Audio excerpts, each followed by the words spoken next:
Dedicated, dependable, loyal, even immortal. These are just some of the words that have been used to describe Joe Wark.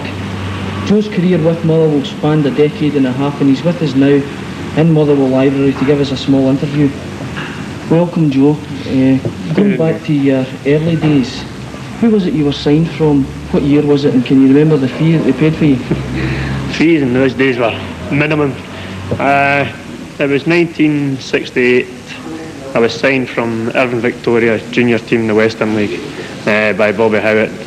I played one reserve game at Dundee United and got a chance after that. So I was quite happy. You know, it's one of these things that somebody that's had a footballing family. My brother played with Lanark and was always involved with football.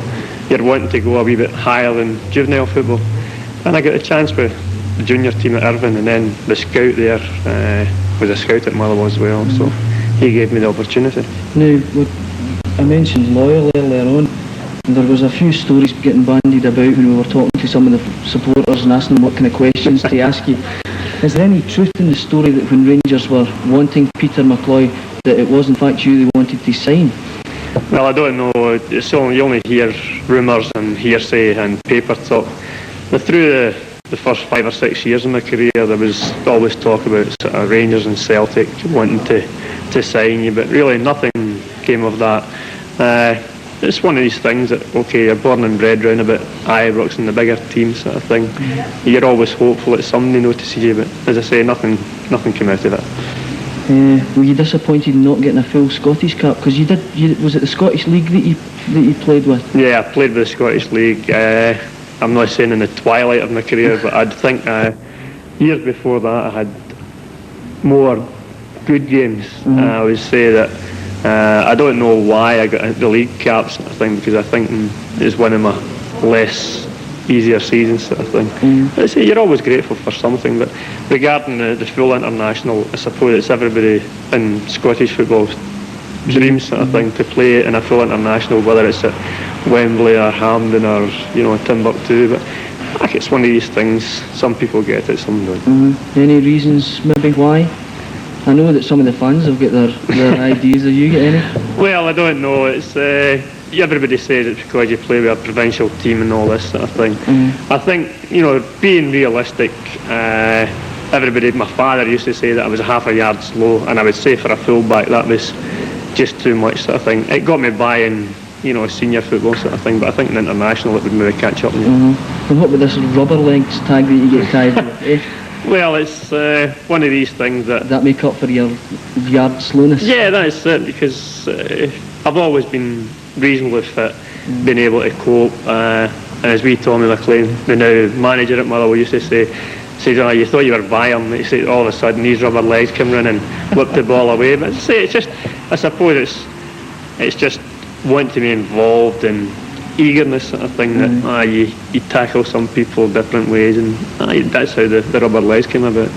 Now, were you signed as a fullback? Because I can remember, and so can many Motherwell fans, you playing in goals when Keith McRae was injured. Yeah, that was a transitional period.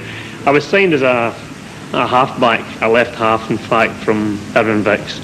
I came to Motherwell in the season 68-69, as I said, and the first game was a pre-season friendly against Tranmere, and in fact I get lost on the road through. I finished up in Chapel Hall of all places, but by the time I got to the park it was 7:20. Left the boots in the car. I said, there's no way that I'm going to get a chance here. And I went in, and Mr. Howitt says, where have you been? I says, I got lost. I'd bought a car and my brother-in-law had dropped us through. But he says, where's your boots? I says, they're in the car. He says, go and get them, I'll make you a substitute. So that was fine. I went out and watched the first half, and we were winning 1-0. Put me on the second half when Alan Mackay got injured, and within 2 minutes Keith McRae came out for a ball, and the fella slid in and brought his studs down his chest.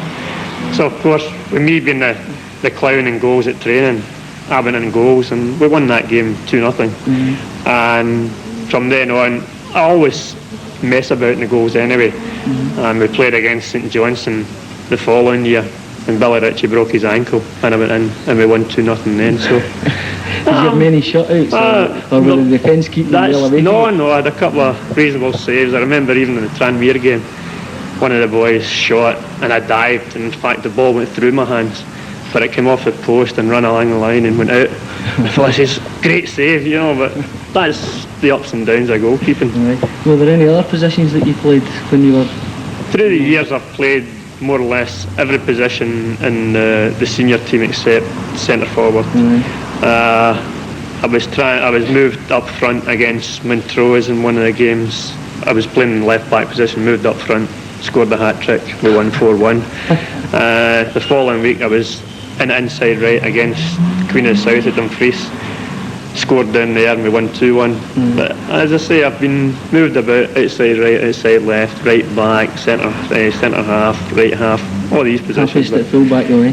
Yeah, well, you feel, I think, like so when I started playing, I started as a forward in my junior days, moved into the half-back line when I came to Motherwell, and moved back into the full-back position. I think that the full-back position, you're more aware of the ball coming to you, where in the middle of the park and up front you seem to be having to control and turning it, whereas I think it's easier at full-back because you're able to see most of the park, and also, the ball's coming to your face most of the time.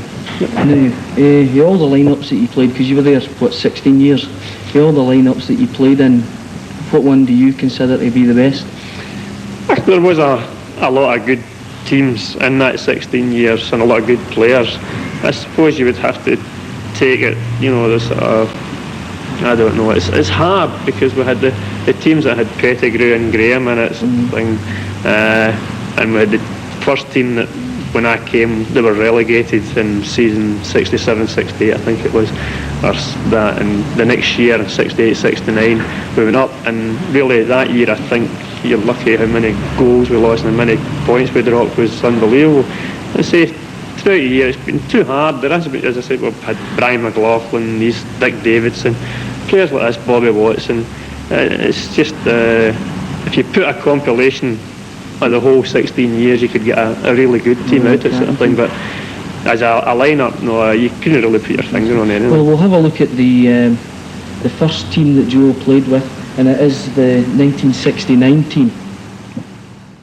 You played from 1969. When was your last game with Motherwell? The last game, that long ago, 1984 I think it was. It was against, the first team was against Rangers at Motherwell. When Bobby Watson had taken over, we played at Aberdeen, up at Aberdeen, and then the next game was Rangers at Motherwell. I think that was the last two games that I played in the first team. And that's when Bobby Watson was manager? Yeah, Bobby came and, took the job and sort of thing. Yeah, well, listen, it's a hard thing to come into a provincial team and, when they're struggling, I think. And I think everybody thought because of the relationship that Bobby had with Motherwell in the past as a player and friend, I suppose, that everything would sort of turn out, but it just doesn't work that way. You've just got to take the ups and downs and just battle on, but as I say, sometimes it works and sometimes it doesn't. And were you quite disappointed to be let go? Well, at the time it was a situation, a new manager brings his own backroom staff in and that, although I was coaching under Jock Wallace, and I'm not saying I was doing a fair enough job sort of thing, because it was so young fellas that we had in the reserve team at the time. And as I say, when managers bring their own backroom staff, then somebody's got to go. And at the time I got